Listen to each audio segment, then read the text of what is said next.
Bagaimana hukumnya pejabat yang selalu menang sendiri dan selalu menyalahkan anak buahnya? Ini bukan pertanyaan, ini balas dendam. Ini sakit hati dia. Kemana caranya biar supaya Ustaz Somad menghantam pemimpin dunia? Buat lu pertanyaan. Itu pula masalahnya. Dia bertanya sama Ustaz yang paham pula kan. Nabi berkirim surat kepada Raja Romawi, namanya Heraklius, Herkal. Apa kata Nabi? Aslim taslam. Kalau kau masuk Islam, kau selamat. Falaka ajrani, kau dapat 2 pahala.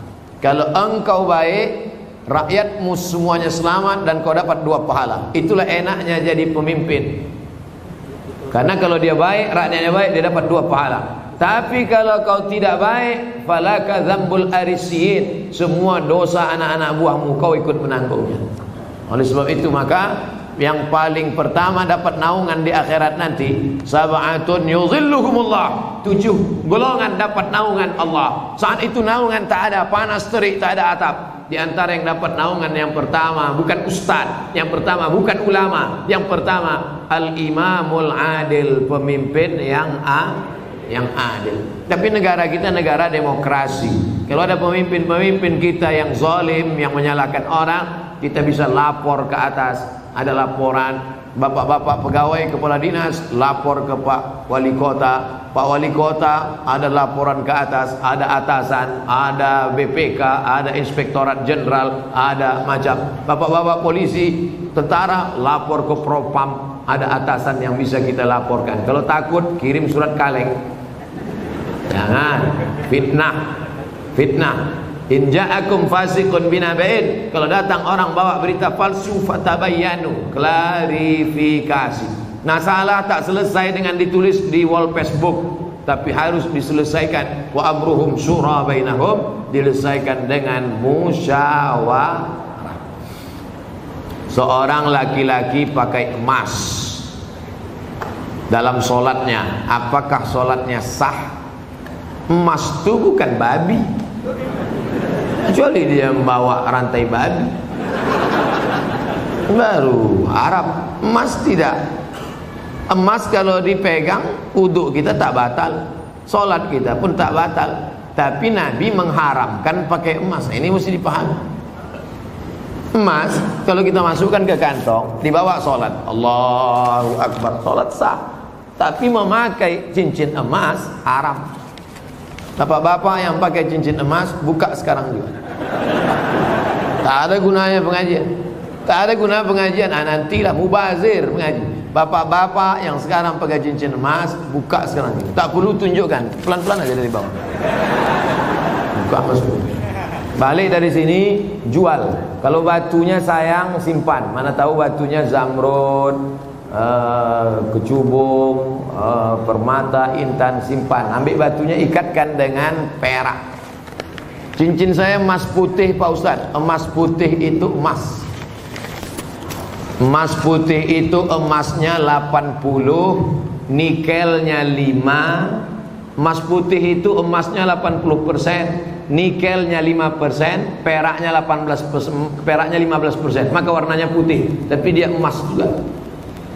Jadi kalau mau buat cincin, perak saja. Ini cincin perak. Batunya zamrud, asli. Mereknya Casio, Casio orang. Tak pernah saya beli. Kalau sempatlah saya beli sekian puluh juta, lalu kemudian anak yatim tak sekolah, neraka jahanam tempat saya. Bisa pula anak yatim tak sekolah, cincin kita 30 juta.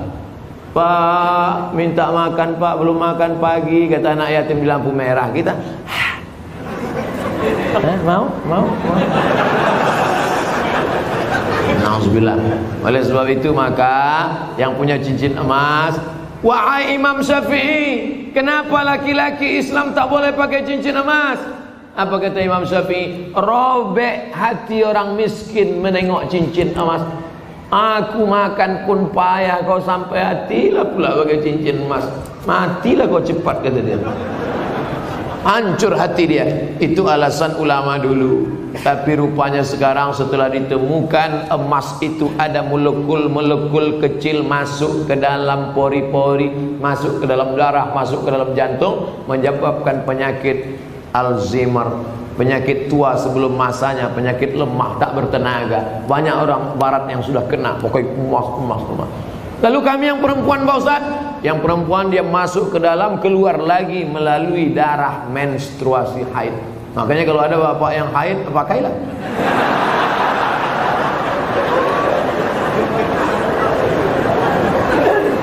Saya selalu ketiduran, tak dapat sholat subuh. Orang yang tak sholat subuh karena ketiduran, ada hadisnya. Man nama, siapa yang tidur, walam yusalli, sampai tak sembahyang subuh, balas syaitanu fi uzuni, setan kencing di telinganya. Yang tadi tak sembahyang subuh, itu tertulis di sini, toilet setan. Makanya ceramah ini harus terus diamalkan. Balik dari sini, pergi ke toko jam di Tanjung Pinang, cari dia. Mbak, apa jam yang paling mantap di sini? Nah, ini satu. Tanya dia, ada tak jam yang bisa menyipak? Asal jam 5 menyipak dia, kelempang. Sampai bangun subuh. Ibu-ibu yang membangunkan lakinya, rahimallahu mura'atan, Allah mencurahkan rahmat pada laki-laki, aiqadha ahlahu, yang membangunkan istrinya untuk sholat subuh. Bangun mama bangun. Bangun ibu. Tapi sekarang tak jelas lagi dunia ini, Ustaz. Entah siapa yang membangunkan, entah siapa yang dibangunkan. Ibu tu pula yang membawa air setimba. Bangun. Yang aslinya kalianlah laki-laki yang membangunkan perempuan. Tak satu dua perempuan mengadu melapor, Ustaz, kusangka dulu kalau nikah sama dia aku bahagia. Dia PNS golongan 4A, gajinya banyak, tunjangannya hebat, rumahnya besar, mobilnya mewah. Ternyata setelah nikah sama dia menderita, Ustaz, macam tidur sama babi hutan. Walaupun hidup 1000 tahun, kalau tak sembayang, apa gunanya? Walaupun hidup 1000 tahun, kalau tak sembayang, apa gunanya? Besok pagi masak sarapan, ibu nyanyikan lagu itu. Walaupun hidup 1000 tahun, sambil ngacau teh. Walaupun hidup. Kau nyindir aku ya? Lah, aku tak ada nyindir. Ini lagu Ustaz Somad semalam waktu di masjid.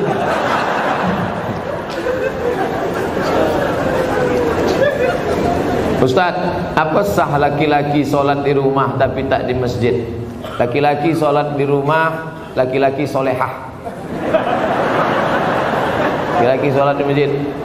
Ini masjid kota Tanjung Pinang dibangun tapi tidak sesuai lagi dengan kota. Tidak sempat lagi bisa dilebarkan. Parkir sudah sulit, masyarakat sudah tertampung lagi. Makanya mesti dibangun nanti di lokasi yang baru, masjid yang lebih besar lagi. Amin. Yang ini tetap ramai, yang sana tetap ramai. Tengoklah, tak muat lagi orang sholat. Orang Tanjung Pinang ini kaya-kaya, tiang masjidnya emas. Ilaha illallah. Luar biasa. Orang susah mencari emas. Laki-laki di Tanjung Pinang tak ada yang pakai emas, karena mereka mau menunjukkan kayanya bukan dengan cincinnya, tiang masjidnya emas. Hebatnya lagi di Tanjung Pinang, walaupun tiang masjidnya emas, tapi jendelanya tak pakai kosen. Menunjukkan apa? Aman. Tanjung Pinang aman, tak ada pencuri. Kadang-kadang kita masuk ke salah satu masjid, kotak infak dicor. Kotak infak pakai rantai besi, pakai gembok. Di sini aman. Coba tengok masjid, lampunya pula macam lampu Masjid Nabawi. Luar biasa, hebat. Entah emas tak kuningan.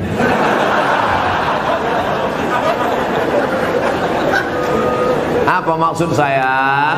Nikmat yang sudah besar ini maka dibalas dengan sholat berjamaah. Tapi rasanya mengajak orang Tanjung Pinang sholat berjamaah mubazir.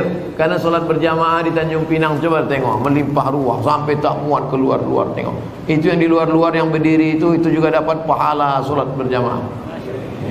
Kalau sholat. Enggak sholat mana mau dapat? Layan tayanna, mereka yang tak datang ke masjid, jangan ulangi lagi. Yang sholat di kantor, yang sholat di rumah, yang sholat di kamar, jangan ulangi lagi, kata Nabi. Kalau kalian tetap sholat di rumah, la uharriqanna alaihim buyutahum, ku bakar rumah mereka. Nabi yang bilang, kalau kalian sholat di rumah, ku bakar rumah mereka. Kalau hidup Nabi sekarang bertambah hotspot titik api. Saking banyaknya rumah yang dibakar Nabi, berasap lagi. Ustaz janganlah sebut-sebut asap. Asap Tanjung Pinang ini kan dari kampung Ustaz juga. Saya tahu, ku tahu apa yang ada dalam hati.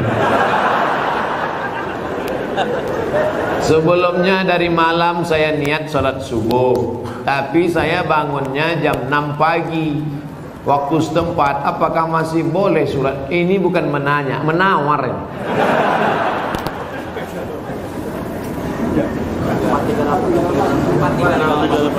Subuh 4.38. Imsak subuh, zuhur, asar, maghrib, isya. Maghribnya jam, kalau maghribnya jam 6:04, kalau maghribnya jam 6:04, kurangi 15 menit. Begitu cara mengukur isyraq. Boleh sholat sunat isyraq itu 15 menit lewat syuruk. Syuruk matahari terbit. Syuruk matahari terbit. Jadi kalau begitu, syuruk matahari terbit di Tanjung Pinang jam 5.50 tambah 15 menit baru boleh sholat sunat isyraq jam 6:05. Itu jam kita ini imsak ada tapi isyraq tak ada. Cara mudah untuk isyraq, tengok maghribnya. Jam berapa maghribnya, begitu boleh isyraq. Kalau maghribnya jam 6:04, maka boleh sholat sunat isyraq jam 6 subuh lewat 5. 15 menit sebelum itu subuh sudah habis. Maka di Tanjung Pinang untuk saat ini subuh sudah habis jam 5.50. Kawan nih bangun jam 6. Ini kencing toilet setan juga. Oleh sebab itu jangan sampai tak sholat subuh. Bangun sholat subuh walaupun lambat jam 5.30, ada waktu 20 menit lagi, jangan langsung sholat subuh, tapi qabliyah subuh. Karena qabliyah subuh khairum minad dunya wa ma fiha. Usolli sunnata subhi rak'ataini qabliyatan. Rakaat pertama qul ya ayyuhal kafirun. Rakaat kedua qul huwallahu ahad. Baru iqamat, baru sholat subuh. Jangan tinggalkan qabliyah subuh. Jangan tinggalkan qabliyah subuh walaupun terlambat. Apakah ambil zakat menunggu orang minta zakat atau mencari yang wajib zakat menerima zakat? Khuz, ambil. Ambil zakat, khuz, ambil. Bukan, hai orang beriman, berzakatlah. Yang mau zakat silakan, yang enggak mau enggak apa-apa. Bukan begitu bunyi ayatnya. Khuz, ambil. Makanya yang punya jabatan kekuasaan buatkan perda, peraturan daerah, bayar zakat. PNS, ASN, perusahaan, BUMN bayar zakat ke Basnas. Yang tak mau bayar zakat teken materi 6.000, siap dipindahkan ke sejauh mata memandang.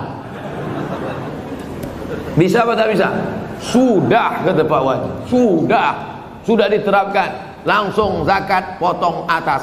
Abdul Somad jadi tim sosialisasi zakat provinsi 5 tahun. Bayarlah zakat. Tak takut orang. Tak ada jabatan, tak ada kekuasaan. Tapi begitu bupati tanda tangan, perda bayar zakat langsung 10 miliar. Selama saya ceramah, yang paling besar zakatnya Aceh Barat, Meulabu, 15 miliar kabupaten. 15 M. Pas saya ceramah sana, saya tak tahu. Saya pun ceramah. Di kampung saya di Riau ada kabupaten 10 miliar. Mereka senyum-senyum. Pas makan, berapa tadi Ustaz? 10 saya bilang. Kami 15 kata. Dalam hati saya Abdul Somad akan datang kalau mau ceramah tanya dulu. Pastikan kita lebih besar. Nah, saya ingat betul itu. Mau labuh itu 15 M dulu 4 tahun yang lalu. Sekarang lebih besar lagi. Bagaimana cara menegur khotib yang lupa rukun khutbah? Kasih tahu, Pak Khotib lupa rukun khutbah 5. Semua laki-laki di sini wajib bisa khutbah. Karena mana tahu nanti pergi ke pulau, kebetulan ditugaskan Pak Wali pergi ke pulau. Sampai di pulau ada sholat Jumat. Apa kata pengurus masjid? Hari ini Jumat tidak jadi karena nggak ada khotib. Karena khotib mencret. Karena khotib demam. Maka PNS yang datang tadi berdiri, saya bisa jadi khotib. 5 rukun khutbah. Naik ke atas mimbar, alhamdulillah wassalatu wassalamu ala rasulillah ya ayyuhalladzina amanu taqullah usikum wa nafsi bitaqwallah Allahumma firlil muslimina wal muslimat. Duduk. Habis itu tegak lagi, alhamdulillah Allahumma salli ala sayyidina Muhammad ya ayyuhalladzina amanu taqullah usikum wa nafsi bitaqwallah Allahumma firlil muslimina wal muslimat. Dah, omat. Rukun khutbah cuma 5. Alhamdulillah, salawat, ayat, wasiat takwa, doa. Alhamdulillah, salawat, ayat, wasiat takwa, doa. Selesai sholat, Bapak dari mana? PNS Tanjung Pinang. Kok pendek kali rukunnya? Aku masih syukur bisa, kau tak bisa lagi.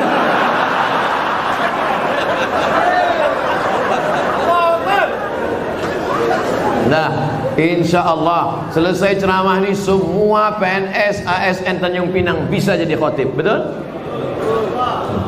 Sependek itu pun ada juga yang ragu. Naik ke atas. Nanti latihan dulu, karena kadang walaupun kita hafal, karena grogi naik ke atas hilang juga yang 5. Pas naik ke atas, latihan. Alhamdulillah. Wassalatu wassalamu ala rasulillah. Ya ayyuhalladzina amanu taqullah. Usikum wa nafsi bitaqwallah Allahumma firil muslimina wal muslimat. Duduk. Karena khutbah mesti 2. Mesti naik lagi. Alhamdulillah. Diulang balik, jangan pula naik lagi sama macam tadi. Apa pendapat Ustaz tentang film The Santri yang tidak mencerminkan kehidupan pesantren yang sebenarnya dan disutradarai oleh Livi Zeng yang kontroversi itu? Kalian mancing-mancing ah.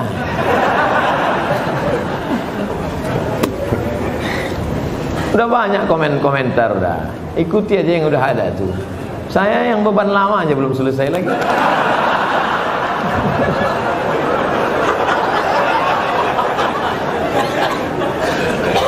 Haram hukumnya masuk ke rumah ibadah orang lain. Haram. Saya tak nonton film ini sampai habis. Baru menengok trailernya. Tapi di dalam itu yang bisa saya komentari, pertama masuk ke rumah ibadah.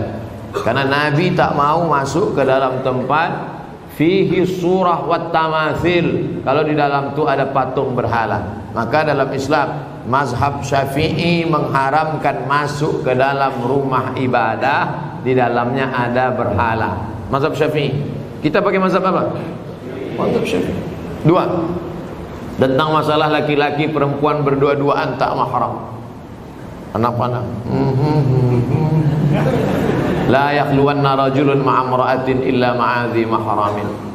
Oleh sebab itu maka kita jaga anak cucu kita dari perbuatan-perbuatan maksiat. Bahwa ada misi-misi sesuatu di balik ini semua, wallahu a'lam bishawab. Kita akan diminta tanggung jawab di hadapan Allah Subhanahu wa taala.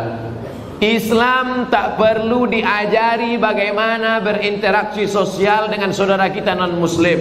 Karena kita sudah lama bertetangga, apalagi orang Tanjung Pinang. Seandainya orang Tanjung Pinang ini ekstrim, tak akan ada orang Tionghoa di Tanjung Pinang, betul?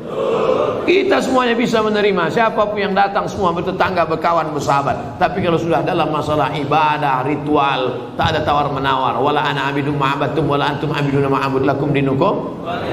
Ini sekarang banyak yang tak bisa membedakan kebablasan, tak bisa membedakan mana toleransi, mana tolerasin. Harus bisa dibedakan. Jangan karena toleransi mengorbankan keyakinan akidah anak-anak kita. Nauzubillah. Dan orang-orang yang pernah di pesantren pun ketika menonton itu, ini bukan anak pesantren. Anak pesantren tak begitu. Bagaimana tanggapan Ustadz tentang disertasi Dr. Abdul Aziz mengenai seks pranikah? Ini tulisan seorang bernama Sahrur. Siapa namanya? Sahrur, bukan Pak Sahrul. Pak Sahrul Pak wali kita. Seorang laki-laki namanya Sahrur. Sahrur artinya burung. Nama jenis burung, hitam warnanya. Itu nama dia, orang Suriah. Sahrur ini kuliahnya di Moskow. Aliran pemikirannya kiri. Apa itu maknanya kalau kiri? Komunis. Sahrur ini komunis. Sekolahnya di Moskow. Pulang dia dari Moskow, dibacanya Quran, dilepaskannya dari asbabun nuzul, dilepaskannya dari nasikh mansukh, dilepaskannya dari tafsir bil ma'thur, ditafsirkannya dengan pakai otak dia sendiri, dipakainya dengan ilmu bahasa, pendekatannya dia selalu pakai bahasa. Makanya menurut Sahrur, aurat yang wajib ditutupi itu hanya yang berkerut-kerut saja, yaitu payudara dan kemaluan. Itu saja yang wajib ditutup, yang lain boleh dibuka.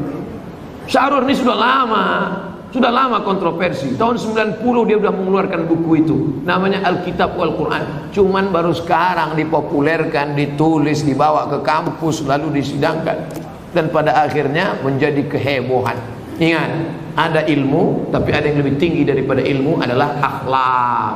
Mana akhlak kita di hadapan manusia dan di hadapan Allah Subhanahu wa taala. Hai para cendekiawan-cendekiawan, jaga akhlak, karena keilmuan kita akan dituntut di hadapan Allah. Kira-kira apa efeknya? Mengeluarkan disertasi bahwa hubungan laki-laki perempuan, suka sama suka, tidak dianggap sebagai zina. Kira-kira apa efek positifnya terhadap umat? Tak ada. Semua agama di dunia ini mengharamkan zina.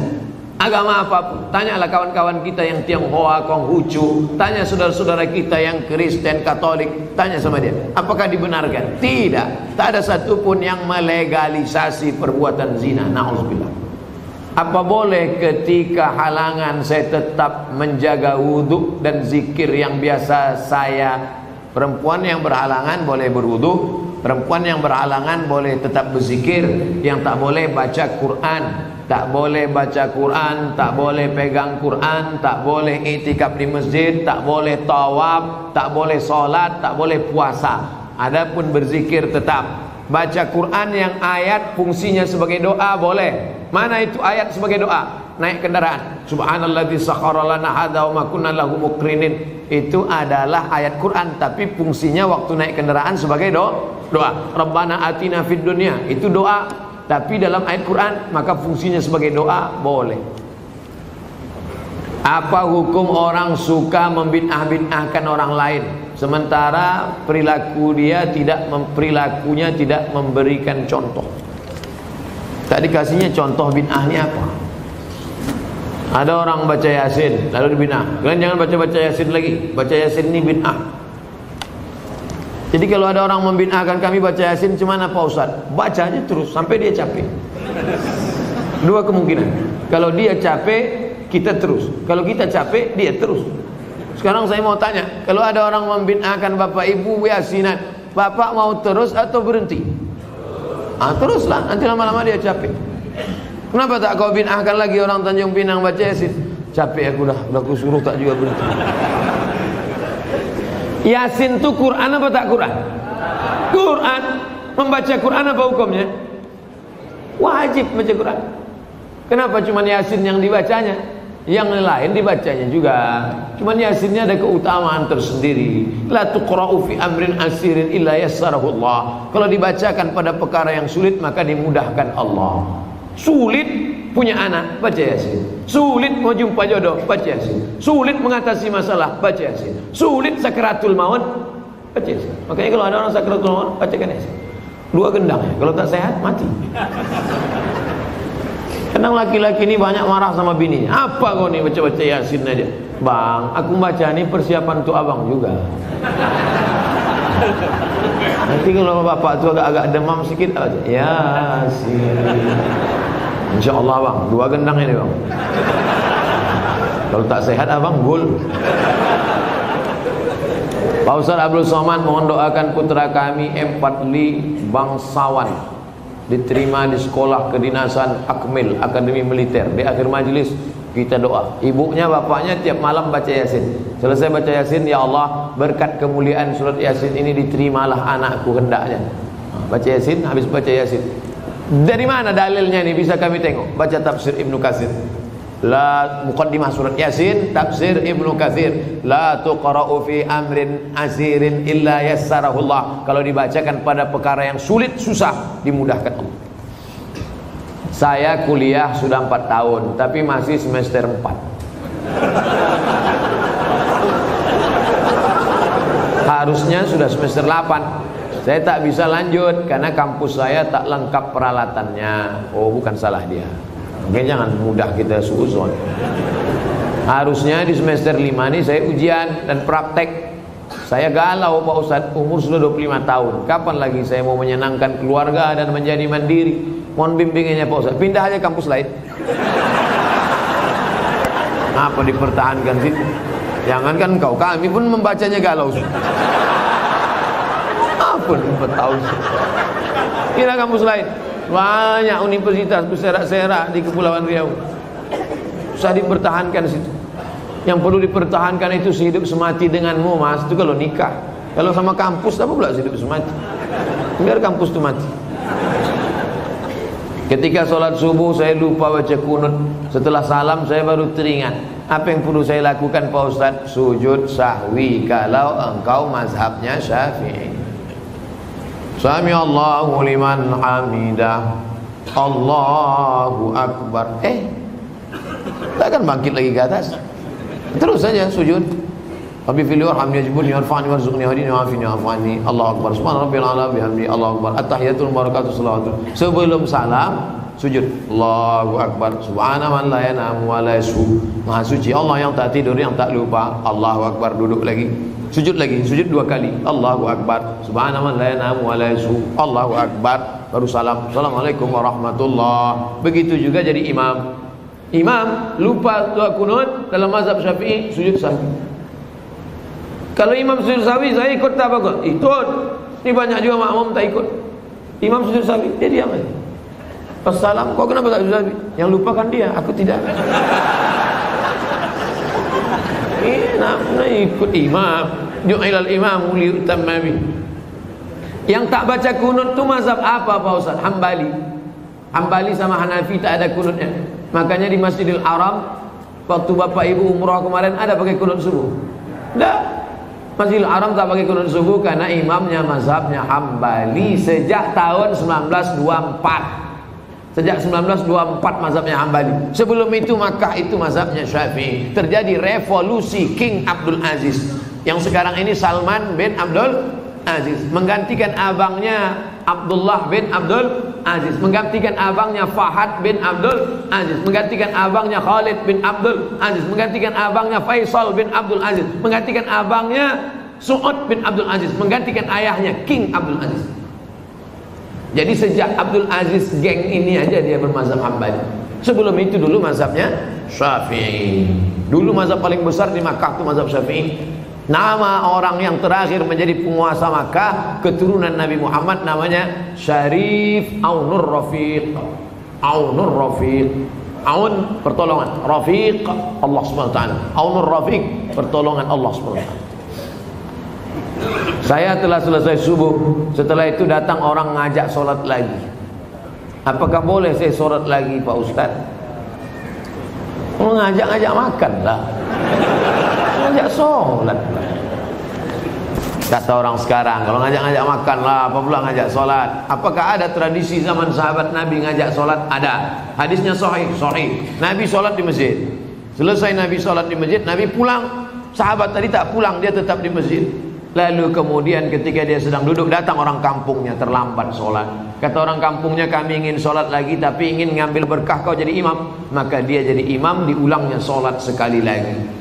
Apa pelajaran dari sini? 3. Pertama, bahwa kita boleh sholat 2 kali. Sholat pertama menggugurkan kewajiban. Sholat yang kedua mencari fadilah, keutamaan. 2. Bahwa imam boleh sholat sunat, makmumnya sholat Karena dia yang pertama tadi sholat wajib, yang kedua itu sholat dia terhitung sholat mencari fadilah sunat, sedangkan makmumnya sholat wajib. Itulah dalil dalam mazhab Syafi'i, boleh imamnya sholat sunat, makmumnya sholat wajib. Masuk kita ke masjid, ada nampak orang sholat, kita tepuk bahunya, kita pun sholat. Selepas sholat salam, assalamualaikum warahmatullahi wabarakatuh. Mohon maaf ya dek, tadi saya sholat tahiyatul masjid gitu. Gak apa-apa pak, karena saya di belakang itu sholat wajib. Karena dalam hadis boleh imamnya sholat sunat, makmumnya sholat wajib menurut mazhab Syafi'i. Yang ketiga, mengajak orang berbuat baik. Wa ta'awanu 'alal birri wat taqwa. Bagaimana hukumnya? Oh ini udah tadi. Nah, ini yang tiga ini sudah tadi. Di akhir majelis mari kita sama-sama berdoa kepada Allah Subhanahu wa taala, mudah-mudahan kita istiqomah dan mati dalam keadaan husnul khatimah. Selama bekerja sebagai PNS ini dijadikan Allah segala amal kita ini bernilai ibadah. Ala hazihi niyya wa kulli niyatin salihah. Al-Fatihah.